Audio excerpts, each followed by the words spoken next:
Мир. Дешевые копии люксовых ароматов достать проще, чем оригинал. Да и цена в разы меньше. Есть ли разница, если фейки так популярны? Сегодня 5 талантливых производителей запахов будут вслепую отличать известные букеты от пали. А мы с соведущим умничать. Это канал Гоша Карцева, а я Гоша Карцев. Шоу «Ты модель или подделка». Выпуск про парфюм. Глубокий вдох, выдох. Полина Казакова создает авторский парфюм «Вдохни». Продается даже в известных сетевых магазинах. Анатолий Гриднев создает ароматы для дома. Именно с ним я придумал свой аромат и диффузоры для Gosh-Wear. Екатерина создает ароматы по фильмам и книгам, например, «Wednesday», «Игра престолов» или «Мастер и Маргарита». Вот такой разброс. Мария, соосновательница бренда Holy Nose, воспринимает аромат не просто как нечто функциональное, а как опыт и способ коммуникации. Костя Гагарин, блогер, тиктокер и создатель веганского бренда Fake Parfum, где он в наглую копирует мировые хиты и гордится этим. Кирилл самый юный эксперт за все наши выпуски, ведет телеграм-канал «Духи наизнанку». Мы сейчас очень умно поболтаем о подделках и ароматах и будем играть. В этот раз определяем паль без упаковки, как вы и просили. Чем ты занимаешься в жизни? Я химик-органик, синтетик, хроматографист. Это значит, что я знаю все о составе духов. Я знаю их изнутри, я раскладываю духи на молекулы, на компоненты. У меня есть возможность сделать любую подделку, подделать любой аромат. Как называются супергерои, которые на молекулы разбивали людей? Хроматографисты. Что такое хроматографист? Хроматографист — это человек, который является оператором хроматографа. Хроматограф — это прибор, в который можно загрузить духи и понять, что в них положили. Сколько стоит хроматограф? Хорошие хроматографы стоят от $200 тысяч. У тебя есть свой хроматограф? Не у меня, в моей лаборатории. Он нам нужен для научной работы, но в свободное время мы загружаем туда духи. Ты, Тони Старк парфюмерия, получается. На молекулы там все раскладываешь. Ну, типа того, да. Зачем он народу нужен? Да, что народу зачем нужен? Во-первых, с помощью хроматографов можно сделать все, что угодно. Можно определить, курил ли ты траву 2 месяца назад. Содержание наркотических веществ в моче определяется хроматографом. И в моче, и в волосах. В волосах дольше всего они остаются. Что? Знаете, почему я лысый? Метаболиты — это продукт разложения веществ из марихуаны, которые остаются в волосах. Остаются они там надолго. Мы можем найти с помощью хроматографа, что в этих волосах содержится. Если содержится метаболит, человек курил траву. А есть какая-то полезная обществу функция? Например, вы узнаете, качественный ли хлеб? Или да, там... да, это вполне применение. Можно узнать, что в снегу содержится, превышена ли предельно допустимые концентрации соединений, определить, где производился ром, бодяжили ли его спиртом, все что угодно вообще просто. Можно посмотреть, откуда привезли творог. Можно определить возраст картины, кстати, спокойно. Вау! Да. Берется образец картины, Картина миллиметр на миллиметр, это потом реставрируется, загружается это в хроматограф, смотрит, что там по краскам. Обычно раньше разводили яичным белком краску, и вот по составу того, что осталось от яичного белка, можно понять возраст, можно понять оригинальность. Хроматограф — это универсальная вещь, с которой можно определить состав любой материи. Как это применяется? Я беру духи, загружаю в хроматограф, и на выходе у меня получается хроматограмма, по которой я могу определить, какие вещества положены в духи. Каким образом ты поймешь конкретно, что вот это ацетон в духах? Ты как понимаешь это? Я понимаю это по масс-спектру. Это отпечаток, универсальный отпечаток пальца каждой молекулы. Он свой для ацетона, для аспирина. Есть библиотека масс-спектров. Это миллионы веществ, с которым сравнивается наш масс-спектр, и нам компьютер говорит, что это ацетон. Сколько нужно денег, чтобы у тебя были все возможные доступные ароматы в библиотеке? $10 000. Всего-то? Да, это немного. Это как на мою работу применить. То есть я могу взять, там, грубо говоря, костюм Dior, отдать его конструкторам, и они сделают мне выкройку, чтобы я понял, как они вообще делали эту историю. Да. Это очень важная часть обучения даже. Ты в целом можешь как будто бы стать крутым парфюмером после этого. Да, ты к этому стремишься? В процессе. А сколько тебе лет? 23. В Сент-Мартинс, это один, наверное, из крутейших университетов мировых, которые готовят дизайнеров одежды, реально дизайнеров, не бизнесменов, а дизайнеров. У них есть год, когда весь год они в универе 5 лет учатся, они берут любой костюм из исторической эпохи и повторяют его один в один, чтобы перенять опыт прошлых поколений и в дальнейшем использовать их в своей работе. Я тебе скажу, то же самое есть у парфюмеров. Да? В крупных компаниях, например, Живодан, это крупная парфюмерная компания, они обучают парфюмеров 5 лет. И год из этого уделен, чтобы копировать старые ароматы. Тебе выдали аромат, да. и ты копируешь. Но копируешь носом, а не хроматографом. Носом гораздо сложнее. Конечно. Создаю ароматы я уже около 15 лет. Мои ароматы — это, скажем так, ниша в нише. Авторская парфюмерия — это ароматы, наполненные смыслами, наполненные душой, и они создаются по другим принципам, в отличие от люксовой парфюмерии, там, парфюмерии масс-маркета. Я занимаюсь изготовлением ароматов для интерьера и бетонных изделий. Ароматы были построены на ассоциациях людей, сами названия ароматов. У них уникальное название, и самое продающее, наверное, из них — это секс-библиотеки, конечно же. Мы пробуем перевести запах из чего-то утилитарного, что когда ты просто хочешь надушиться, приятно пахнуть, нравится другим, в формат экспириенса. Ты можешь послушать альбом, можешь посмотреть сериал, фильм, прочитать книгу. Точно так же мы предлагаем к парфюму относиться. Концепция моего бренда «Вдохни» заключается в том, что это носибельная, очень комфортная ниша, более прозрачная, более воздушная и легкая, чем мы привыкли понимать нишу, когда это коричневая жидкость во флаконе, когда это какие-то очень странные ароматы. У меня концепция комфортной ниши. Я создал бренд Fake Parfum. Я в лицо заявляю о том, что это копия. Хорошую подделку отличить очень сложно. Я к любым подделкам отношусь отрицательно. Я отношусь к фейку очень плохо, касательно парфюма конкретно. Я отношусь к подделкам снисходительно. Это нормальная часть индустрии нашей. Марки друг у друга копируют. Я думаю, что подделки должны быть для того, чтобы у человека был выбор. Императрица от Дольче Габбана. Слева относительно нас оригинал почти за 6 тысяч рублей, а справа пальц с рынка за 500 рублей. Ароматичная и даже бальзамическая композиция. Так, ну это Дольче Габбана Императрис. Слева я не знаю, что это. Этот более цветочный, а этот, он как-то грубее. Номер 2 звучит намного сильнее и мощнее. Номер 1 звучит гораздо тише, и у него больше каких-то травяных нот. Вот это звучит тише и менее интенсивно вследствие того, что разбавили оригинал. То есть собрали формулу как у оригинала и разбавили. Но это не всегда работает, потому что звучание духов может зависеть от всего. Может зависеть от твоего настроения, может зависеть от погодных условий, от влажности, от сухости. Нельзя сказать, что то или иное подделка, потому что она пахнет менее интенсивно. Цветочные ноты активные. Здесь я прям суперсильно слышу такую бальзамическую базу. Вот этот легкий, этот потяжелее будет. Крикливость аромата говорит все-таки о том, что это аромат из масс-маркета. Я бы его отнесла люксу. Второй — это оригинал. Вот это блоттер Императрица оригинал. Я считаю, что это оригинал. Копировать аромат можно любой, это нормальная практика. Я считаю, что оригинал номер 2, а номер 1 — это подделка. Ой, это прекрасно. Я очень рада. Это оригинал. Императрица не зря стал настолько популярным. В тот момент, когда он вышел, фруктовых ароматов такой степени сочности и как бы сладости не очень много было, поэтому он бомбанул. В целом хорошо отношусь. Как, собственно, отличить подделку от оригинала? Да. Аргумент «оно не так пахнет» очень часто не подходит. В большинстве случаев это не аргумент. Чтобы точно понять, подделка это или нет, нужно засунуть в хроматограф. Узнать состав предполагаемой подделки и сравнить ее с оригиналом. Тогда у тебя будет задокументированное доказательство того, что тот или иной парфюм — это подделка. Как потребитель защититься от того, чтобы не купить подделку? Ну, во-первых, на Авито не покупать. И понять, на самом деле, зачастую можно по флакону, по упаковке, подделка это или нет. Но тоже не всегда, потому что тот же самый Tom Ford на свои флаконы криво клеит этикетки. Очень часто можно подумать, что это подделка, но на самом деле это просто недостатки производства. Официальные дистрибьюторы никогда не торгуют подделками. А вы зачем делаете анализ, подделка или нет? Вы делаете это? Делаем, людям интересно. Кто-то хочет, например, проверить поставщика.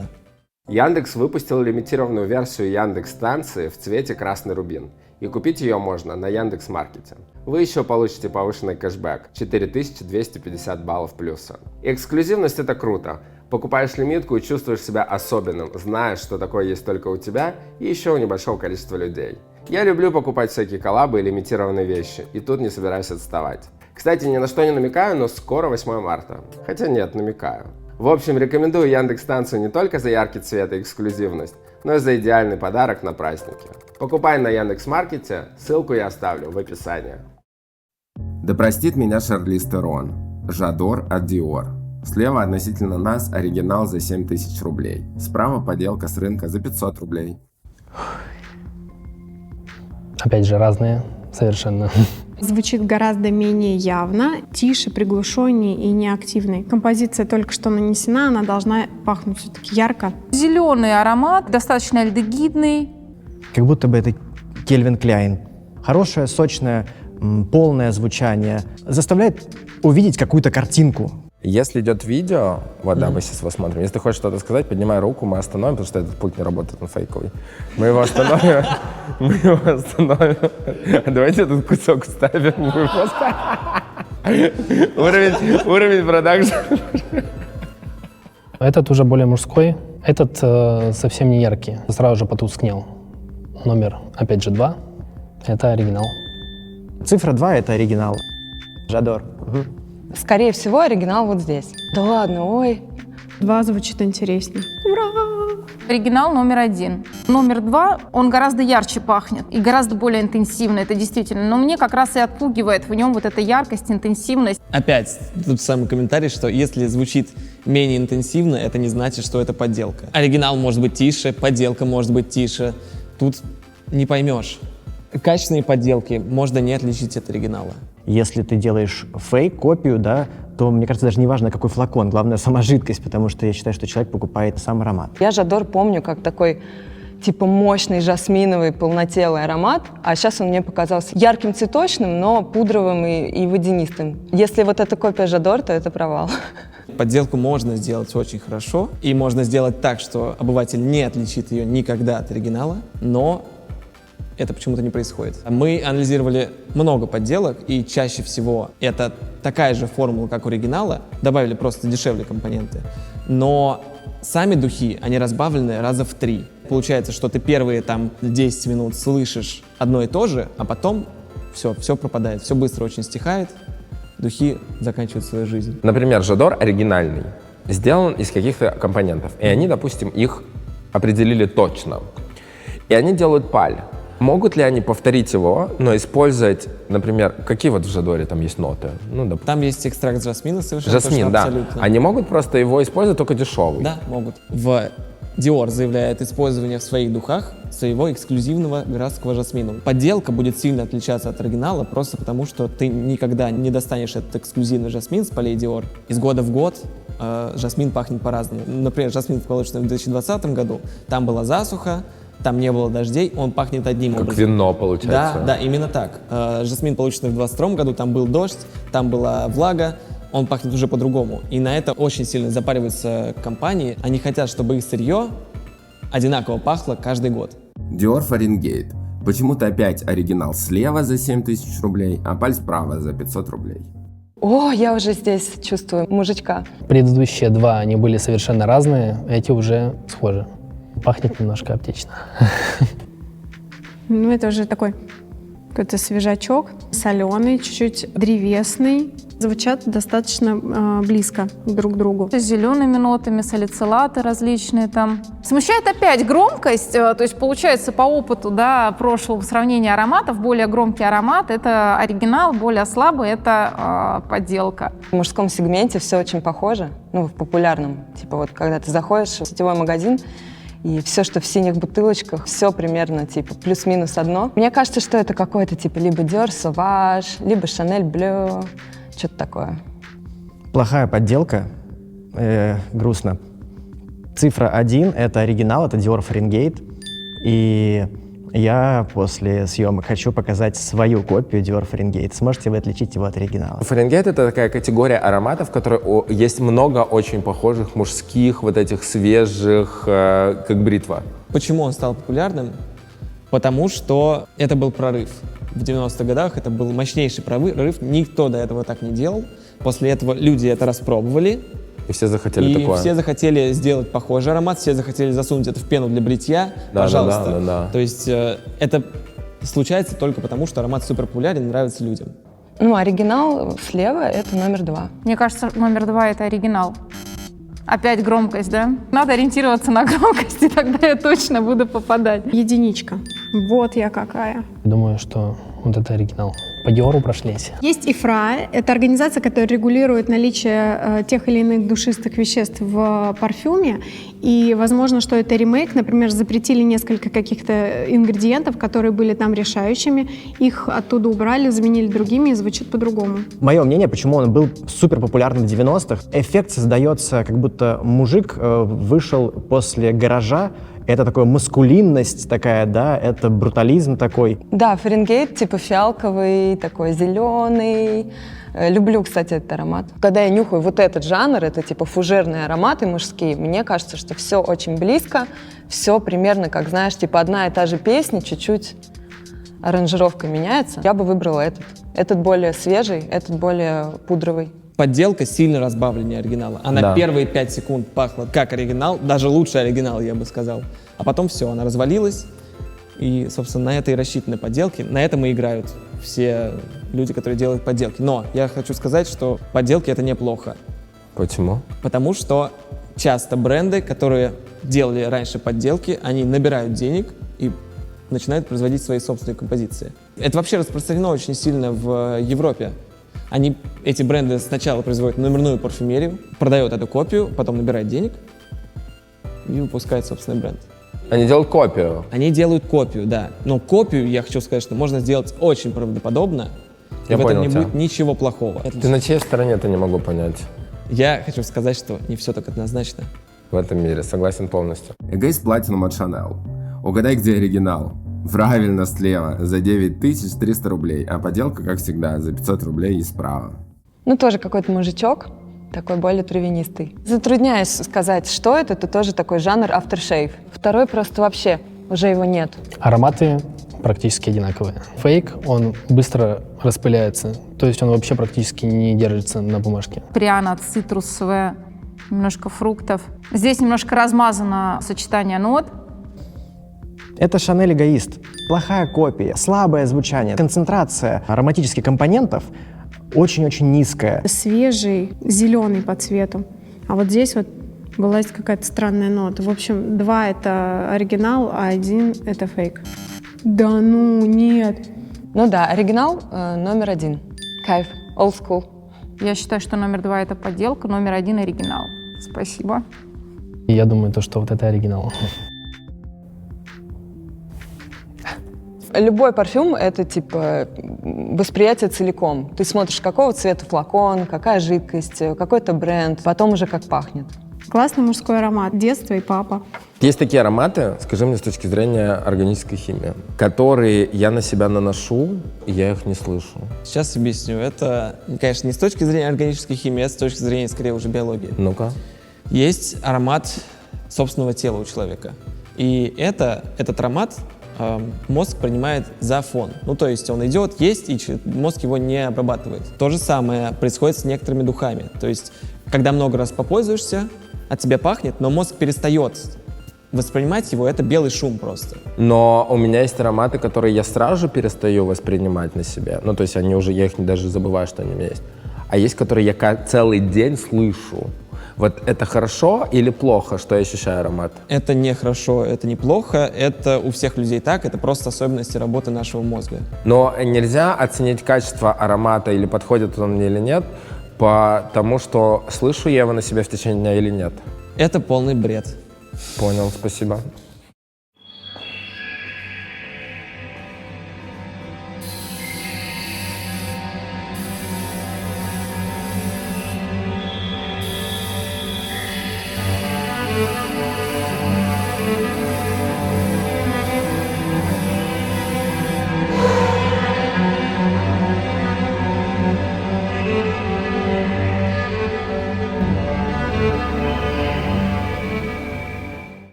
Лепар Кинзо Ом. Ты не поверишь, но оригинал опять с нашего лева. За 3700 рублей. А паль справа за 500 рублей. Ой, это клиник Happy for Men.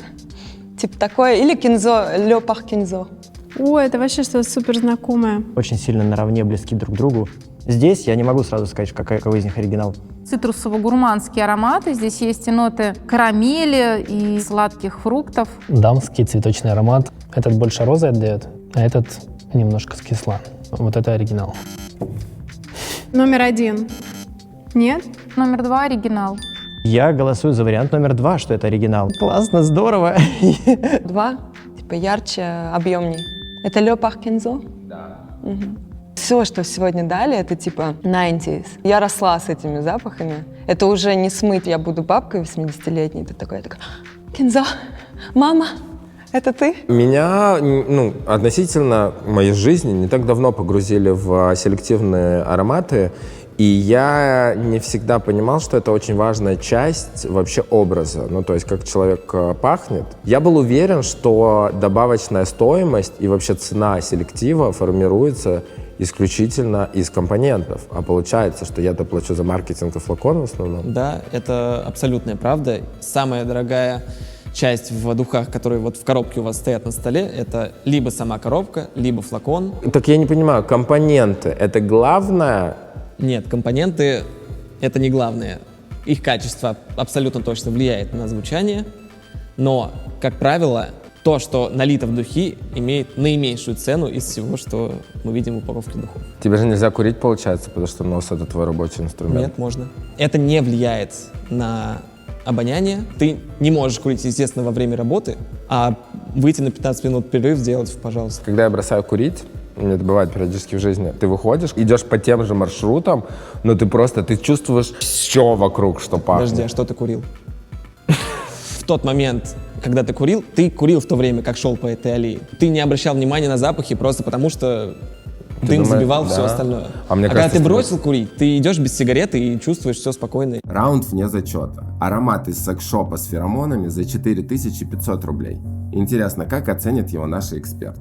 Острые нотки, амбра или древесные, брутальный. Нельзя сказать, что вот он прям такой сексуальный. С отголоском вишни, аккорда красных фруктов. Это не раскрытая история. Не от А до Я, а где-то вот вырезали кусочек и вставили. Люксовый сегмент, то есть это то, что ты можешь в любом duty-free, в любой сети найти. Сейчас он, кстати, начинает открываться, и уходит вот такая яркая брутальность, становится более мягким. Здесь есть какая-то нота алкогольно-жесткая. Нет, я не считаю этот аромат сексуальным. Он сильный такой сам по себе. Мне кажется, он очень сексуальный. Я думаю, что он стоит от 10 тысяч рублей. Я считаю, что этот аромат секси примерно 7000. Десятку. Я считаю, что этот аромат совсем не звучит сексуально. 3000 рублей. Это что-то очень недорогое. Но он приятный на самом деле. Когда я училась в джипе, это Градский институт парфюмерии, мы все время пытали наших преподавателей, а есть феромоны, а есть афродизиаки. Нет, их нет. Маркетинговый ход. Почему вот эти фишечки все продаются, да, когда там написано феромон? У нас люди на это ведутся очень сильно. Точно никак нельзя добыть феромоны из человека, добавить их во флакон, это 100% нельзя. Ароматы с феромонами, конечно, это только маркетинг, но если вы найдете свой аромат, который вас вставляет, который создает вам настроение, который вас возбуждает, значит, это ваш личный феромон, который будет работать. Феромоны вообще с точки зрения химии, бывают. Феромоны бывают. Бывают у животных, бывают у растений. У человека они не найдены. У человека нет органа, который воспринимал бы эти феромоны. Все, что продается с феромонами, это полный маркетинг, желание маркетологов поиграть на необразованности людей. Они содержат феромоны духи, но феромоны свиней, феромоны оленей. То есть, если вы хотите приманивать к себе китов, оленей, свиней, пожалуйста. Я хочу посмотреть на кита. Не верьте в феромоны, пожалуйста. Душистая вода для детей City Funny Princess за 370 рублей. Сколько дадут за нее наши знатоки, как думаешь? Один аккордик от Нины Ричи «Яблочко». Ну это прям у меня попа слиплась. Люди очень любят сладкие духи. Кальяном пахнет. Фруктовым кальяном вместе с дымком. Я бы сказала, что это недорогой аромат. Карамельно-сладкий, ванили очень много. Смородина, фруктовые, ягодные ноты. Дешевый аромат из масс-маркета. Пахнет чем-то знакомым. По нотам, не конкретно по аромату. Никак не пахнет, такое должно стоить там типа 100, 200, 300-500 рублей. Прикольно. Условно, там, 1000 рублей или полторы. Ну да. Странно только, что детский аромат пахнет кальяном. Думаю, что взрослую парфюмерию можно использовать лет с 13, потому что это очень странно будет, если 10-летняя девочка будет пахнуть императрицей. Я думаю, что он стоит 7000 и больше. Если его перелить в дорогой флакон, то это можно продать за те деньги, которые я назвал. 1000 рублей. А детский аромат? Приучать детей к ароматам можно с самого раннего возраста, не только с помощью духов, но с помощью вообще всего окружающего в мире. То есть как минимум стоит начать с вопроса ребенку, чем пахнет. Я думаю, 1500 не больше, возможно, меньше. Ну да, все понятно. Инфантильный такой. Детские ароматы. Как что думаешь? Пожалуйста, в этом нет ничего плохого. Если ребенку нравится аромат для детей, пусть. Если ребенку нравится Фредерик Маль, пусть он им пользуется. Но не вредно Фредерик Маль наносить на Нет, ребенка? конечно. С какого возраста тогда можно доверить ребенку там, люксовый или какой-то интересный аромат? Любого. Я хочу сказать, что разница между... Безопасностью маленькой феи и Шанель, она Да, одинаковая. одинаковая, то есть абсолютно. они одинаково безопасны по факту. Ну и вишенка на торте – парфюм от Киркорова. 1300 рублей. Чего только не понюхаешь ради дорогих сердцу зрителей. Да, это мне нравится. Я не знаю, что это, но это прикольное что-то. Первая нота такая, немножко типа мокрая тряпка, подмышка, кошачий такой уринальный профиль. Не нравится. Я чувствую здесь фруктовую зелень, инжирную, немножко сливочность, спокойный аромат, хорошо сбалансированный, не особо дорогой, судя по компонентам. Это уже люксовый какой-то аромат с нотами лилий, то есть лилиаль есть в составе, есть мускусы. Этот аромат точно не заставит там оборачиваться вслед. Освежитель воздуха. Океанский бриз. Зашел в туалет. Я не буду оценивать аромат. Если он не нравится мне, это не значит, что он не понравится другим. Хорошо. Ну какие Можно ноты там? приходиться слушать. Нота Котлетки шоколада, с пюре. ванили. Здесь много очень ванили. При этом здесь есть какие-то фрукты типа яблоко. Здесь есть кожа, кстати. Он очень кожаный. Да. Это хороший аромат. Формула здесь дешевая, но это не значит, что он плохой. Но согласись, что возрастной? Он звучит старо, потому что тут, скорее всего, много компонентов, и потому что это шипр. Пусть 3000. Филипп Киркоров. Аромат, который многим подойдет, он многим понравится. Лет 40 и выше. 100, 200, 300 рублей. О, я поменяю свое мнение. Это секси, шмекси. Это ж никто не будет покупать. Ну, 2500, вот так. Пэшн для женщин. Ну, 1007, наверное. О, боже! Простовато звучит. Шампунем пахнет или кремом. Это не стоит 1300 рублей. Ну, это плохо. Это очень плохо. Например, у меня есть аромат Фаренгейта Диора и Фредерик Маль. Что из этого лучше, на твой субъективный взгляд? Нужно всегда понимать, чем я буду пользоваться. Я, скорее всего, выберу Маля, просто потому что у меня вкус такой. С точки Нужно зрения понимать, химика. с точки зрения химика они отличаются ничем. Вот, в этом-то и вопрос. Получается, что просто один коммерчески успешный продукт, и в него вложено много денег и маркетинг, но при этом он дешевле, чем тот, который дороже, концептуальнее и не всем известен. И получается, что по факту, я сейчас только это понял, потому что все утверждали мне всю жизнь другое, что люкс-то тоже хорош. Качество парфюма — это вообще сложная вещь.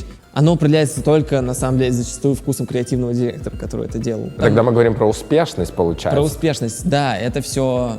Это все Успешность тоже... определяется попаданием маркетологов во временной сегмент. Но вот видишь, что это один из мифов, который я был уверен до нашей встречи, что селектив — это значит гораздо выше уровень качества, чем люкс.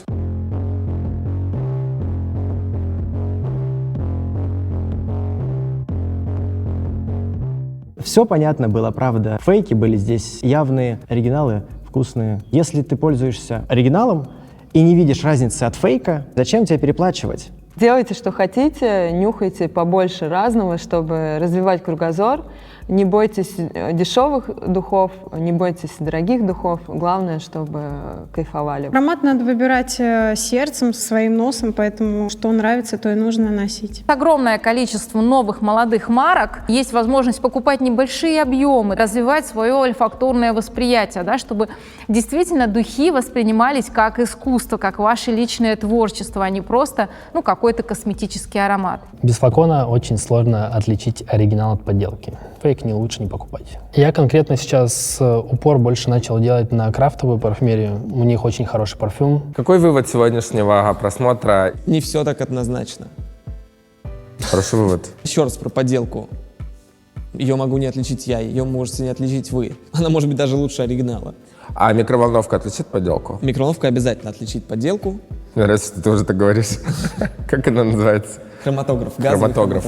Безопасность подделки, скажи. Ну, то есть ты так хвалил сегодня подделки, говорил, Да. что от этого есть плюсы. Ну, а минусы ты можешь? Минусы, Ну, да, они правда могут не соответствовать нормам ИФРА. Это компания, которая определяет, сколько чего можно положить в духи, чтобы это было безопасно. Там могут быть компоненты, которые безопасны, заменены на компоненты, которые являются аллергенами. Вероятность того, что те или иные подделки вызовут у вас аллергию, крайне мала. К тому же часто подделки сильно разбавляются, а аллергены, которые разбавлены, менее вредны. Подделка, конечно, с точки зрения искусства, это ужасно, потому что взяли идею парфюмера, взяли его работу, которая оплачивается, сделали подделку. Что лучше купить, подделку или доступную, молодую, нишевую какую-то концептуальную марку? При этом за те же деньги. Лучше купить то, что нравится. У меня после этого видео и встречи с тобой осталось больше вопросов, чем ответов. Как называется твой телеграм-канал? Мой телеграм-канал называется «Духи наизнанку». Я веду его со своим научным руководителем. Там мы описываем духи, раскладываем их на состав и учим русских парфюмеров. Как зовут научного руководителя? Егор. Георгий Павлович, а он же Егор. Вы большой молодец. Такие у вас, конечно, работают ребята. Хотел бы почитать после встречи с тобой твой телеграм-канал. Меня 6 лет на химфаке учили тому, что знания должны быть доступными. Парфюмерные знания, особенно в России, ты их не получишь просто так. Давайте поддержим Кирилла и Егора и подпишемся на телегу, которая в ссылке этого видео. У них не так много подписчиков, мне кажется, это супер важно. И в целом, как вы понимаете, дофига там можно интересного узнать. Как минимум про струю бобра. Про струю бобра, про стереотипы. Мы очень любим всякие стереотипы разрушать. Классно. Спасибо. Мы закончили. Кирюш, просто красавчик.